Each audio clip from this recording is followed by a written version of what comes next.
Allons enfants de la patrie. Un rituel républicain sous le commandement du capitaine de réserve Abdoul Hussein et son association Laissez-les servir.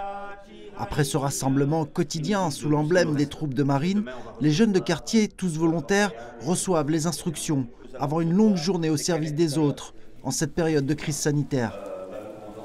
Demain, on va recevoir la dernière livraison pour notre mission. Awa, 21 ans, sans emploi, originaire de Mayotte, diplômée d'une licence en administration, économie et sociale, ne compte pas ses heures. C'est elle qui gère le stock des produits de première nécessité. Les hypermarchés de la ville et le groupement des producteurs de bananes de Guadeloupe et de Martinique participent aussi au mouvement solidaire en offrant 1 tonne de marchandises tous les jours. Je suis en lien avec la cuisine. Je leur dis chaque jour les quantités qui nous restent. Et donc en fonction de ça, on fait nos menus pour optimiser au mieux le stock. Tous les ingrédients sont réunis pour la préparation des 800 repas quotidiens destinés aux personnes isolées et aux familles dans le besoin. En cuisine, les jeunes cadets travaillent de concert avec d'autres bénévoles, des femmes, des mamans venues en renfort. Marietta, martiniquaise et chef d'entreprise, dirige cette petite brigade haute en couleurs. À 13h, il faut que ça soit prêt, je pense.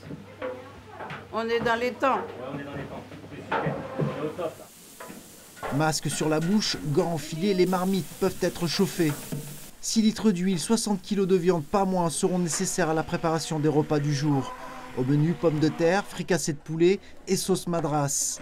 Selon Mariette, la crise du Covid-19 incite à une nouvelle vision du monde. Je pense qu'on a fini par comprendre. On ignorait le voisin, on ignorait la personne à côté, on prenait sa voiture, on partait sans faire attention, mais on se rend compte qu'on ne peut pas continuer comme ça. Cette crise sanitaire ouvre les yeux à beaucoup de personnes. 4 heures plus tard, les barquettes sont prêtes et chargées dans le véhicule. Léon, originaire de Sainte-Marie en Martinique, se libère de ses obligations familiales et rejoint l'unité livraison. Oui, bonjour ma puce. C'est la dame pour les plats. Tu dis à papa de venir ? On est en bas. Les repas vont être distribués au pied des tours avoisinantes devant les groupes scolaires ou dans les quartiers des poètes au nord de la ville.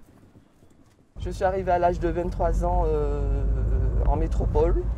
J'ai enchaîné les petits boulots avant de m'installer réellement dans cette ville qui m'a accueilli. Et avec une telle crise, on se dit quand on a du temps, on ne peut qu'aider les plus défavorisés.